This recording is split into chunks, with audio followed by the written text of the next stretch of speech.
The social media industry is changing every single day. There are new features being added to different social platforms. There are features being taken away. It's not enough to simply put out 30-second videos that are entertaining. That's not going to move the needle for your business. So it's just part of the equation. When it comes to digital marketing specifically, almost everything's changing, being touched or impacted in some way as a direct result of this revelation and eruption of AI. So this is what... Let's talk about your digital marketing strategy for 2024. So what's changed? What's happening in the industry now at the start of 2024? And where is the industry going? Well, that's what we're going to talk about in episode 297 of the Engage Video Marketing Podcast.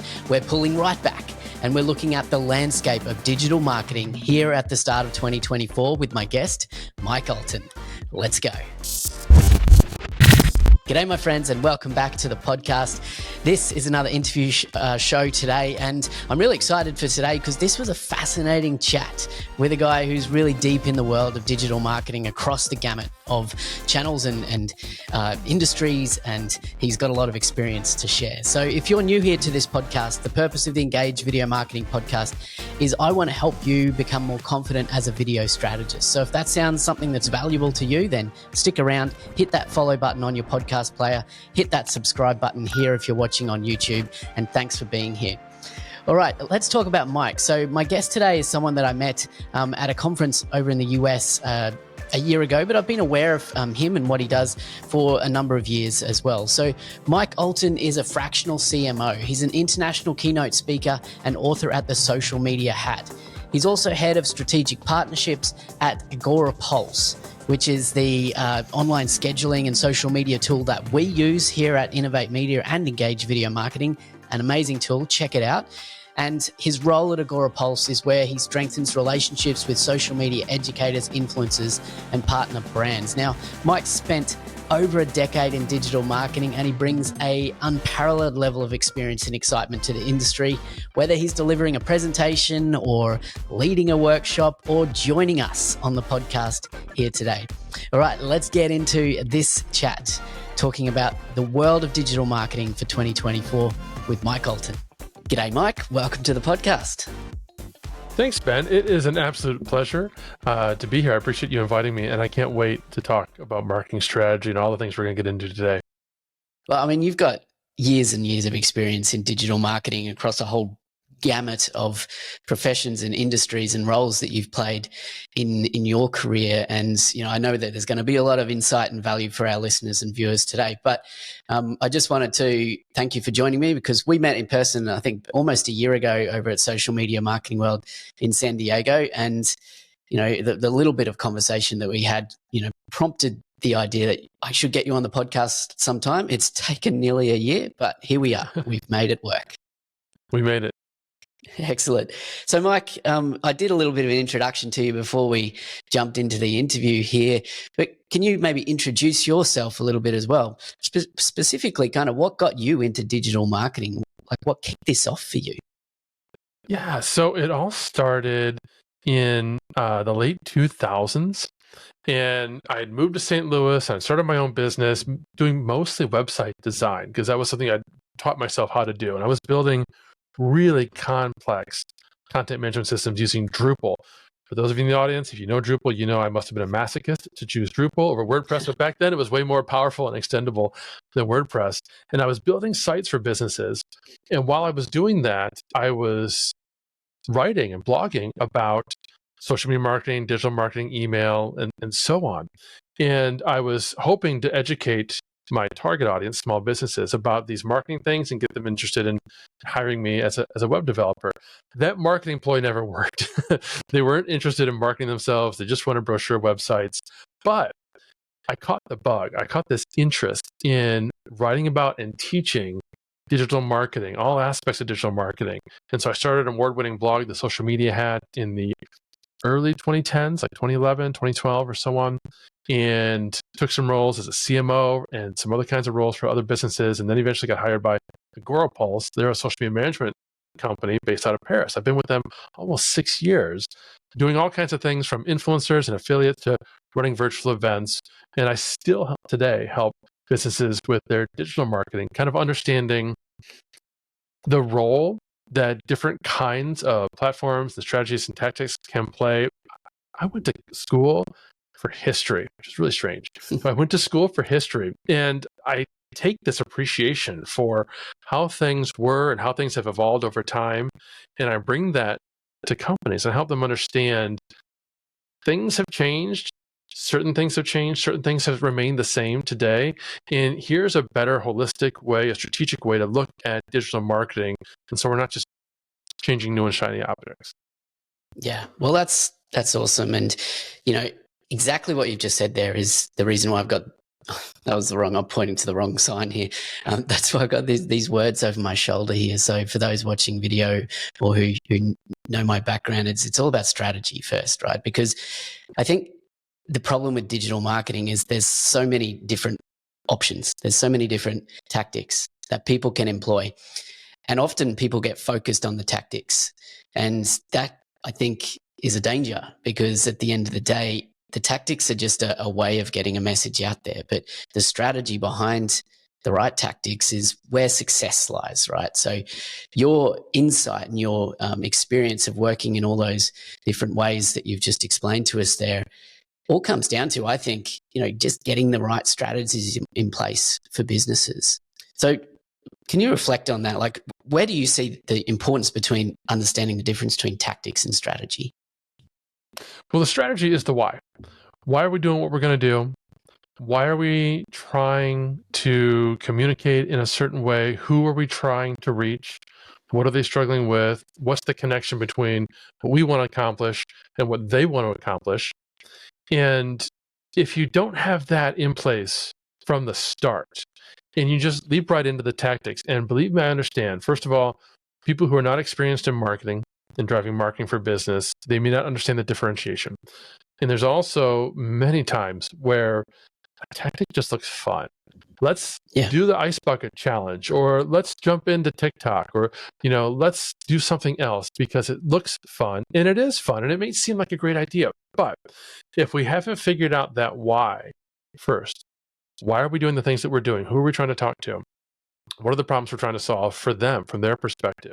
What's the language they're going to use? Then you don't know whether or not the tactic is right for your business. You might look at TikTok and you might see other businesses excelling at TikTok. You might scroll TikTok every single night and you might think to yourself, I want to do that. I want to be on TikTok for my business. But you haven't thought about whether or not you should be on TikTok from the strategic perspective. Is your audience there? Are they consuming the kind of content that you might create? What would that content look like before you get into that tactic? So to me, it's definitely a situation where you've got to have that figured out first. Or what you risk is wasting time and resources. And when it comes to digital marketing, this is a big deal. A lot of people don't really articulate this or think this through enough in their own businesses. They don't realize that if I spend an afternoon on a particular tactic, or worse, if I spend a month or two or multiple months on a tactic, if I invest resources, time, people cost in my company, if I've got other people who are doing certain things that I tell them to do, if I'm putting media buy or other kinds of paid resources into that particular tactic, and it doesn't pan out because it wasn't aligned with my business goals and objectives and our marketing strategy, that's a huge waste. We often might just see an ad buy, for instance, that didn't work. And so that's a really obvious thing because the metrics are telling us, the tools are telling us, hey, this $1,000 or $5,000 that you spent on this ad campaign, it didn't go anywhere. It's a little harder to see that with a tactic. So this is why it's also useful to have frameworks in place for your business where you're identifying yearly, quarterly, and maybe monthly and weekly goals and the specific milestones or objectives that you're going to go after to attain those goals, and the very specific metrics that you need to have in place to tell you at the end of the week, month, or quarter, were we successful? Did this work or not? Because if you're not thinking that way, if you're not thinking strategically, again, you're just going to waste time. Yeah, 100%. And that's the thing that I see time and time again as business owners are just throwing tactics at thing and seeing what sticks, right? But they're not measuring the time cost. They're just thinking, well, it's just me doing this, or just, I've got a couple of people on my team handling this. We're not spending any money on it, so let's just experiment with it. But they're not really looking at that full picture. I think, Mike, the other angle there, though, that I see time and time again is when you've got marketing practitioners, right, who are working with clients, but they're coming at it from a tactical perspective because that's what they know or what they do. An example of this is in my industry is that as a video producer, if that's what you do, and you've started your company, you built your career and expertise on making videos, and then you just apply that tactic to anyone who comes at you, without thinking about the strategy, without talking about the strategy or establishing that there is a good strategy in place, then chances are you might end up just making a whole bunch of the wrong videos for the wrong purpose and using them in the wrong way. The same could be said for someone who is a blogger and a writer, just writing stuff because that's what they know, or a photographer or whatever, right? So how do you think that, when you approach things just from a practitioner standpoint, how does that impact on the strategy? Yeah, it's the old adage where if you're a hammer, everything looks like a nail, right? Where you have to be careful if you're a specialist in one of these areas, that you don't just assume that the way that you do things will apply to everybody and will be just as successful to everybody. And this should be a red flag then to business owners who see an expert in their feed or in their Google search, or maybe cold emailing you via LinkedIn, promising, to make you the next TikTok star. And I don't mean to pick on TikTok, it's just an easy example where you have to have a very specific kind of approach to a platform like that isn't going to work for everybody. And so you can't trust experts who come to you and say, hey, I'm going to do this for you, and they haven't taken the time to gotten to know you. Mm-hmm. They don't need to, look at your P&L, but they do need to have taken the time to understand who you are as a business, who you're talking to, problems you're trying to solve, everything we already talked about as a strategy. They need to understand that strategy. You need to understand that strategy. So it is a risky venture to try to assume that, whatever it is that you've been doing or the person you're talking to has been doing professionally, that you could potentially see that same success yourself. Yeah, 100%. So let's zoom out here, Mike, and just place us now in where we are as the retirement of this recording. This episode is early in towards February 2024. So we're right at the start of 2024. A lot's changed over the last couple of years, and I was talking before we hit record here that the world of digital marketing, it moves rapidly, but it also kind of moves slowly, like that frog being boiled, in the pot. It's a horrible analogy. I don't know where that one came from, but anyway. But, the idea that I think, if you're not moving and you're not changing and thinking about what's changing in our industry, then it's easy to just get stuck in the things you've always been doing, and then all of a sudden realize that you're being left behind. So when you think about the state of digital marketing in 2024, like what's the big picture here? What has changed and what stayed the same? And this is one of the challenges for normal businesses who aren't in the marketing industry. Normal people who are simply using social networks, they're using digital platforms to promote their business. They don't have the time to have this big picture view, just why you and I are helping them. So one of the truths about social media, for instance, is that the social media industry is changing every single day. There are new features being added to different social platforms. There are features being taken away. I just literally saw a moment ago that a lot of businesses that used to use a Facebook chat widget on their website as a means of connecting and having chat marketing through the website, that chat widget is being taken away by Meta. They're going to deprecate that. It's no longer be an option for businesses. These kinds of things are happening every day. But when you look at an individual platform, if I look at just Facebook, it's been a week or two since anything major happened. This is major news, but I'd probably have to go back a month or so to find something else significant, major that happened. So when we bucket all these things together, it feels like there's a lot happening all the time. But an individual platform, there isn't, which is why one of the things I often recommend to businesses is that they focus on just one platform as their primary platform and really get to know that platform well.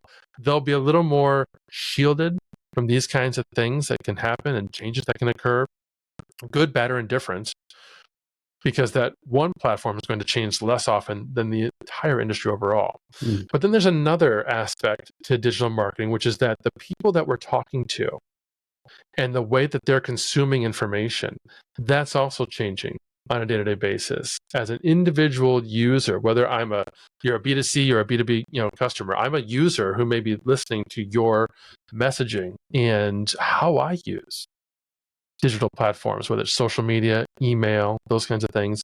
That's changing. How I'm talked to is changing. And it's really hard to get a grasp as a business owner to understand things like, because I send an email to you, Ben, you're opening that email in the midst of all the other emails that you received. And that's having an impact on your frame of mind, how much time you have. Most of us are probably getting more and more email every single day. And these are the complexities that happen in this kind of a space that businesses, I don't want to say they need to be aware of all these things, but just at a high level, they need to understand that the landscape does change over time. And these are the kinds of things that we need to think about and have input into how we need to adjust the things that we're doing.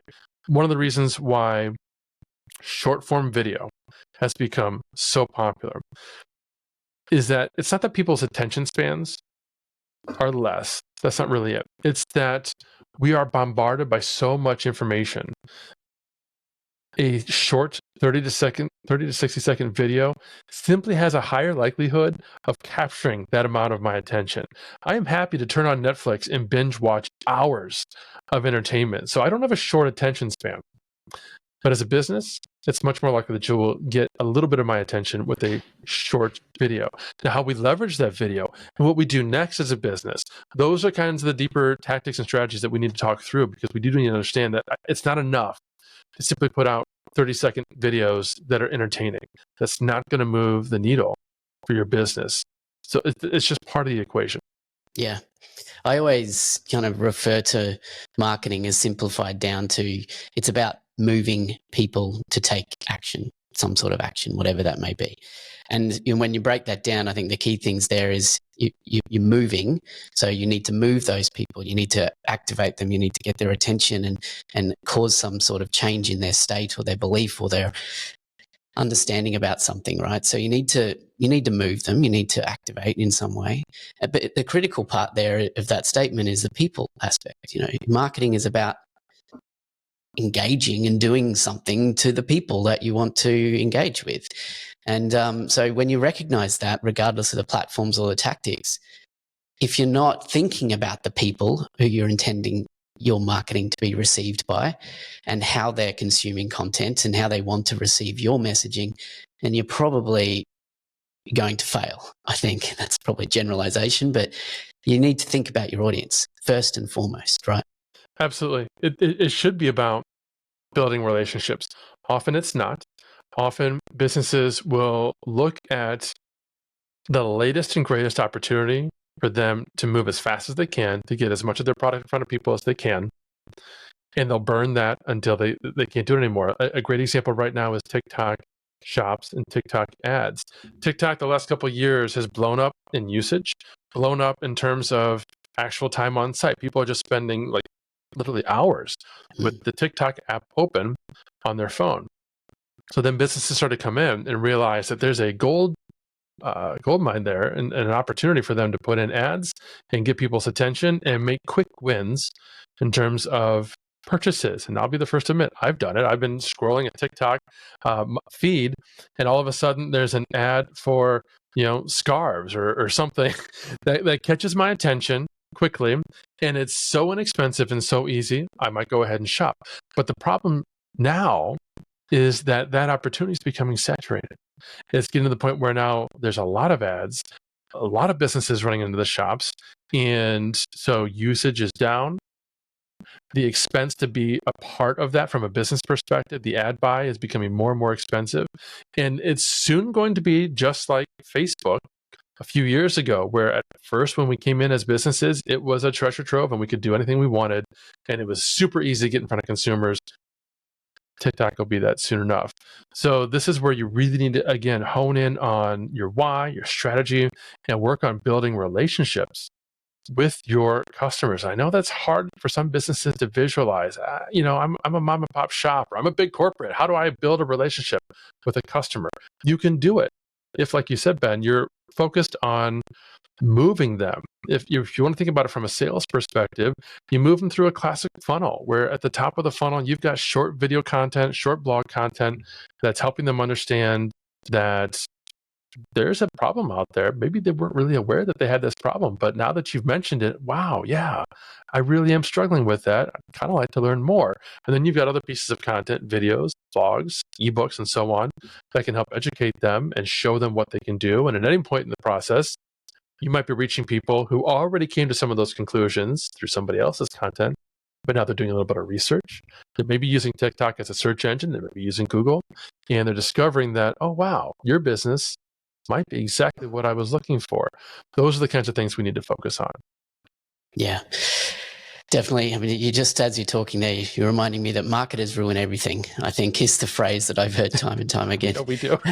Yeah, sorry about that. But so we've kind of touched on video a little bit here, but this is the Engage Video Marketing Podcast. So I'd love to get your take on where you see video fit within a marketing strategy in 2024. It's really interesting, isn't it? Because video's come a long way over the past 12 years. I mentioned I started this blog, Social Media Hat, back in 2011. And within the first couple of years, I went all in on Google+.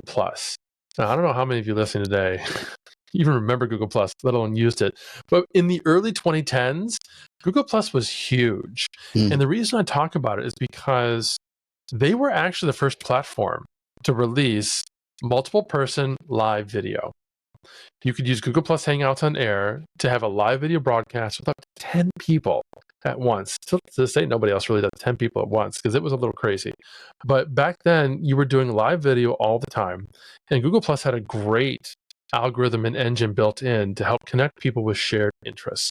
So you were building communities and you were using live video to create these great connections that video can facilitate, building relationships with individuals.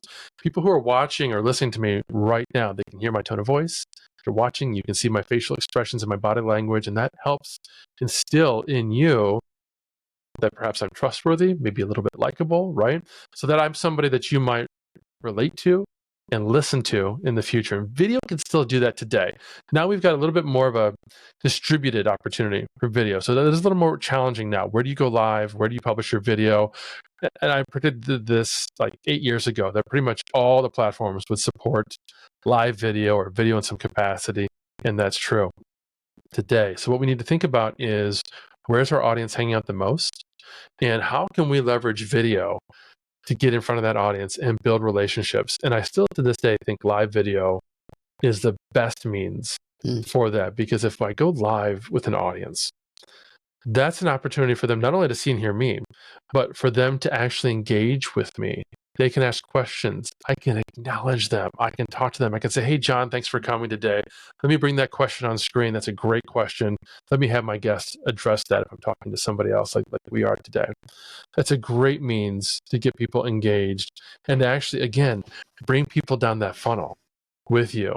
You can have different kinds of live video positioned specifically for different stages of your customer journey, particularly if you're a business where that customer journey is measured in months, not weeks, days, or hours, right? If you're in the B2C range, you're probably talking about a day max for most consumer decisions. But I've been in the B2B space for a long time, and gosh, that buying cycle can be 90 days or more for some folks, which means I have multiple opportunities to create different kinds of video content to reach that audience. I'll give you a quick example. If I'm selling to a particular kind of audience, I might want a video show, a format of video where I'm bringing people specifically from that audience onto the show to talk to them about their experiences and their challenges, not necessarily about how they're using my tool. Maybe you do that, maybe you don't. But what you really want to do is have somebody else on camera who looks and sounds like your target audience, who's going through a lot of the same struggles and issues that they're going through, and walk through how that looks and how that sounds and how that's solved. And I'll give you a secret, not a secret, but a fun tactic would be have a show like that and go out and look for the kinds of businesses that you actually want to sell into as prospects. I mean, literally, I want to sell to IKEA.com, and I've identified the person in that organization who is the decision maker, or at least the hero or the stakeholder that would use a tool like mine or a service like mine, and I'm going to invite them onto my show. I'm going to target my prospects specifically to be interviewed, because if I reach out to them cold on LinkedIn from a sales perspective, they're probably going to ignore me. We're all used to being spammed on LinkedIn, and we know just to ignore that stuff. But if I ask you, hey, Ben, I've got this show about businesses that are using video. Could I interview? And you're gonna be like, yeah, sure. I'd love to come on your show, right? Most people would be like that. I know it's not everybody, but most people will say yes. And then you bring them on the show and you make them look fantastic. And you're talking to them through your show. And again, you're making the show about them. What are they doing today in their business? In the middle of that interview, you ask them a question that relates to your business and the problems that you solve. Say, hey, are you going through this kind of a thing? Are you struggling with this? How are you dealing with that? You let them answer. After the show, you get them back off camera, the recording's done. If they don't do this all the time, they were probably nervous and sweating a little bit coming into the interview, and you make them feel great. You're like, oh man, that was fantastic. You were the best guest. I love this conversation. And they're all, appreciative of that, and they're relieved, and the stress and anxiety's gone away. And then you say, hey, remember when I asked you about, whether or not you're struggling with A, B, or C, and you talked about that? That's something we work with clients a lot on. Is that something maybe you'd be interested in hearing a little bit more about how we address that particular solution or issue? And now you've got them on the hook. I mean, they said it on video. It's recorded that they were struggling with that they need help with that. But 9 times out of 10, you've already developed rapport as a result of the pre-show and then going through the show and making them look good. And they will be more than happy to continue that conversation with you or your sales rep. And now that you've got a great in to their business.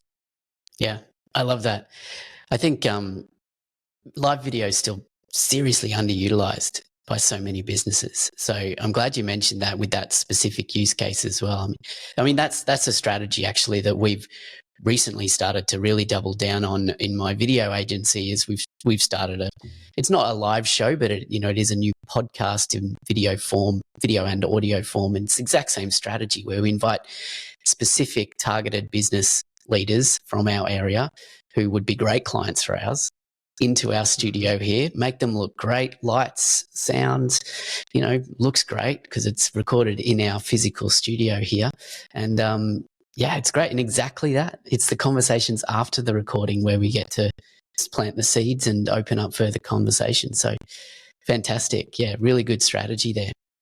So you talked about live video there, Mike, and that's obviously one form that video can take here when you're thinking about video in a marketing strategy in 2024. But how do you think audience perceptions or expectations of video has changed more recently? And I'm thinking of things like, lower production quality, UGC, short form, which we've already talked about as well. So, and perhaps even, video brands or video creators moving into the mainstream, right? Whether they be social, cultural changes or becoming like massive music stars, but started on YouTube, it's pretty fascinating space.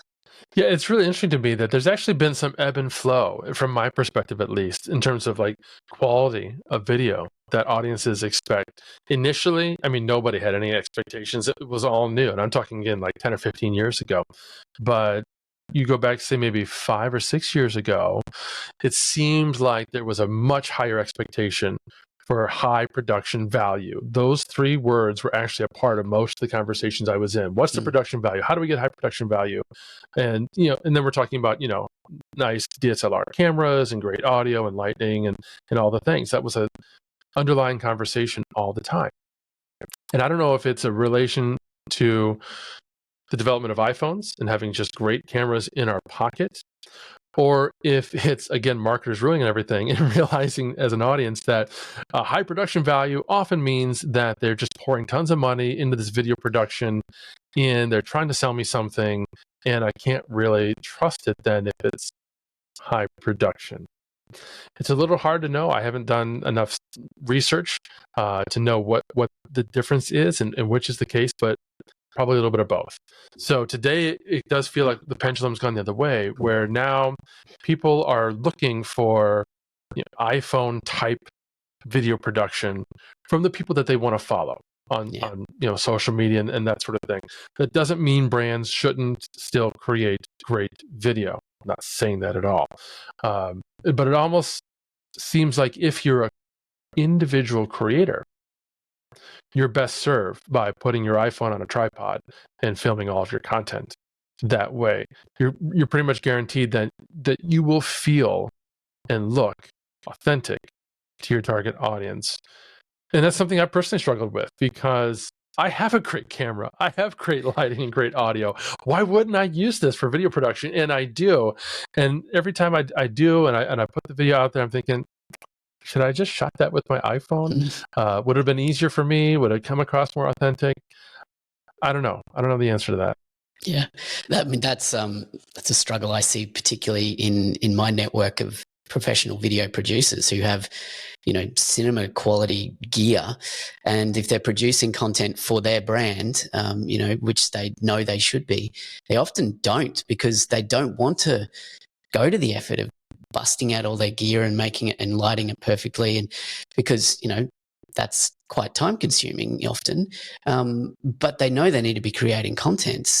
But then they don't want to be creating content on a phone because, hey, I run a video production company. My content should look hot. It's a real challenge, I think. Peter McNichol? Peter McKinnon. Yeah, Peter McKinnon. Thank you. I like what he does. He has a mix of both. Right. He's got in studio film that, like you said, it's cinematography and it's just, and then he'll go out in the field and he'll film with an iPhone or some other lesser camera, and the difference. He's not necessarily talking about it. I mean, sometimes he will, obviously, because he'll talk about his gear, but not always. And he just kind of melds the two, so it doesn't become an issue. So as we're talking this through, it kind of sounds to me like the solution would be to do both, just create a lot of video. And so then it no longer becomes a question of whether or not you're authentic or not. They can see that in some of the other videos. They can see you, Ben, walking down your street, taking a video with your iPhone, just talking to the camera. And so they can see that when you talk to them that way, it's the same Ben that's talking to them in the studio with high-end camera and equipment, and that just removes that issue from the equation. Yeah, and I think if at any time the production value that you're trying to achieve is stopping you from creating the content, then that's the problem, right? I think the content needs to be created.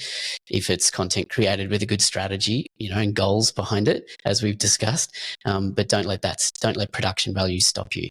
And I think, when we think about the balance between what should be more professional content versus more like iPhone or UGC style content, I think it really doesn't matter for businesses. I think at the end of the day, they need to think, how can I create content that's best going to resonate with my intended audience? And in some cases, that is content that is, raw and behind the scenes and shot on an iPhone. And in other cases, it needs to be something that probably has some production value to it, depending on the message, the purpose, the goal of the content. So I think absolutely a mixed approach for any business is the way to be thinking about this. Yeah, I agree. So when we think about the changing landscape of digital marketing in 2024, we can't ignore the power of or the impact of AI. I don't want to, we could probably spend a whole episode talking about AI, but, I'd love to just kind of dive into, for you, Mike, what are you seeing that the impact that AI is having on the marketing space right now in 2024, and how's it going to change things as we move forward? This is what some would call a black swan event, what others would call a complete disruptor to the industry, because when it comes to digital marketing specifically, almost everything's changing, being touched, or impacted in some way as a direct result of this revelation and eruption of AI. So this is what I mean by that. All the tools that you use, all the platforms that you use, all the tactics that you use are being impacted and potentially changed by AI in some way. You might be using a tool a different way. It might suddenly have all kinds of new features and functionality as a result of AI integration. You might have new competition from either companies that do the same thing that your company does in terms of a tool or product, or you might have companies that are leveraging AI better than you and able to put out more of whatever it is that they do that you do. That might be faster customer service, faster video, faster product descriptions, faster product period. So that's the challenge, because as businesses, we are struggling to understand where this is going because nobody truly knows. We're struggling to understand what our competitors are doing and how we need to change to adapt to what they're doing. And it's hard in this specific instance to take a wait and see approach. And I say that because typically in digital marketing, I do suggest taking a wait and see approach. Yeah. Easy example is when there's a new social network that pops up. I don't ever recommend that businesses just go all in on a new social network, whether it's Threads or Blue Sky or Mastodon or anything else. And I just listed 3 that came out in the last 12 months, right? There's so many new social networks popping up all the time. Businesses cannot possibly be successful if they're jumping on the latest bandwagon social networks. But AI is different. AI is something that businesses should take the time today to understand what it means, what are the large ramifications, and what's happening right now that's going to impact my business and what I'm doing. So if we're talking about digital marketing specifically, we're typically talking about the generative AI aspect, right? Where we're using AI to create text. We're using AI to create images and video, that sort of thing. We're using AI to speed up the process of generating transcripts from our video and building out summaries and blog posts. And we're using AI to pick and choose, if we're creating long form video like Ben and I were doing right now, what were the salient moments in this video, right? You can take this video and push it into Pictory or Capshow or some other tool and have the AI help you pick out the best clips from that video and actually turn those into short snippets that you can share to social media. Yeah. That's all happening today. And those are all fairly easy pickings for businesses to take advantage of. What's a little more challenging to understand is how AI is going to help us in 6, 12, 18 months make crucial business decisions, because this is where the true power of AI is. The stuff I just mentioned, those are like magic tricks. Yeah, the apps can do that. That's cool. That's not necessarily transforming my business. What will transform my business is when 6 months from now, the AI will be able to analyze all the video content that I've created in the past, all the customer engagements that I've had in the past, all the video and the customer engagements that my competitors have had in the past, and tell me, here are the customer types that you should be engaging with based on past performance, the ones that are most likely to buy from you. Here are the videos that you should be creating, the topics that you should be digging into. Here's where you can surpass the competition, because this is the kind of stuff that it's really challenging for a human being to comprehend. We can't possibly ourselves watch 500 videos and gestate that and then just spit out a report that says, oh yeah, here are the top trends because these are the most liked videos, the most engaged videos, and the ones that actually drove click-throughs to the website and made purchases. The AI can do that. Yeah. The AI is going to be able to tell us that kind of stuff. Tools using AI is going to be able to tell us that. And so this is where I see AI coming and being truly disruptive and being able to help businesses that understand that and invest in being able to leverage those kinds of tools, because they're not going to be cheap, right? Like I work with, as a partner, a tool called Supercharged Labs, run by a lady named Ann Chang, and they do super high-end analysis of customers to really help you understand the psychology of the people you're trying to talk to. And they come and they create for you a marketing strategy that leverages really interesting psychological levers and marketing tactics. That's not cheap, but it's super effective. That's crazy. I mean, just some of those examples that you shared there, Mike, just opens up the fast moving pace that AI is kind of bringing to this space, and the possibilities there are literally mind blowing. I think that word is probably overused, but not in this case. And yeah, I think the interesting, scary, challenging, whatever word you want to use there, thing about AI is as those tools empower you to do better in those ways, it's also empowering your competition to do better, or others in your space to do better in those same ways. And in a way that kind of elevates everything, right? Potentially. That's the positive way to look at it, which makes us just think like in a couple of years' time, like everything is going to be more efficient, better, hopefully. But who knows, right? It's crazy.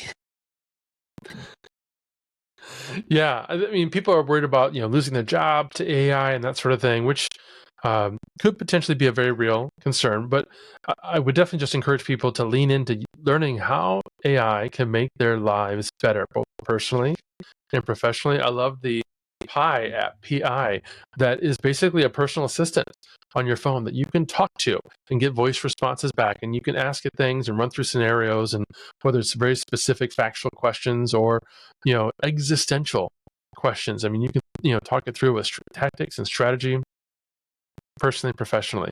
So I would consider doing that and leaning into how I can leverage AI personally and professionally, rather than worrying about whether or not my job or my business or my role is going to be replaced. Yeah. And experimenting, right? And having fun, but also, not being too distracted by the shiny objects. I think there's a bit of both. Yeah, it's hard. Yeah, absolutely. Hey, Mike, this has been, a wide-ranging conversation. We've gone in a bunch of different ways. It has been super fascinating. You're a wealth of knowledge. I love your take and perspective on things. So I really appreciate, what you've shared with us here today. But Mike, obviously you do have, like you said, an award-winning blog, and you create your own content, and there's obviously other ways that people can dive into the world of Mike Allton. So what's the best way for people to connect further or to follow what you've got going on? The best way is that blog. It's thesocialmediahat.com. Like I said, I've had it for over 12 years now, and you'll find me talking there a lot these days about things like AI and high-level marketing strategy, really trying to help businesses navigate these kinds of changing landscapes and understand, okay, here's what I should focus on, here's what I shouldn't focus on. I've been talking a lot lately about, setting goals and building strategy and not focusing so much on specific tactics until you have those things in place. That's the best place to go. I love it. Mike Allton, thesocialhat.com. Make sure you check it out and follow what Mike's got going on and connect with him on, what's your favorite platform for connecting with people, Mike? LinkedIn. LinkedIn. Sure. LinkedIn is where I spend the most time. I am everywhere. I am a social media guy, so I'm on all the different platforms, but LinkedIn's number one. All right. So go and connect with Mike, send him a message, let him know you heard him on the podcast. And Mike, I appreciate you for coming on, sharing your insight, and yeah, maybe we'll reschedule this for a year from now and see where we've gone in the last 12 months. I think it'll be very interesting. Let's do it. Thanks a lot, Ben. All right, my friends, I hope you found that super valuable and you took a few notes for your strategy moving forward and are thinking now about the future of digital marketing. Where are we going? I think it's a fascinating space. I'd love to hear your feedback either in the comments here on YouTube, engagevideomarketing.com/YouTube if you want to go and visit me on YouTube. Or if you're watching or listening on the podcast and you can't leave a comment, then just email me, podcast@engagevideomarketing.com. All right. I hope that is helpful to you. I can't wait to see you in the next episode. Again, I'm Ben Amos from Engage Video Marketing, and it's my role to help you become a confident video strategist. Bye for now.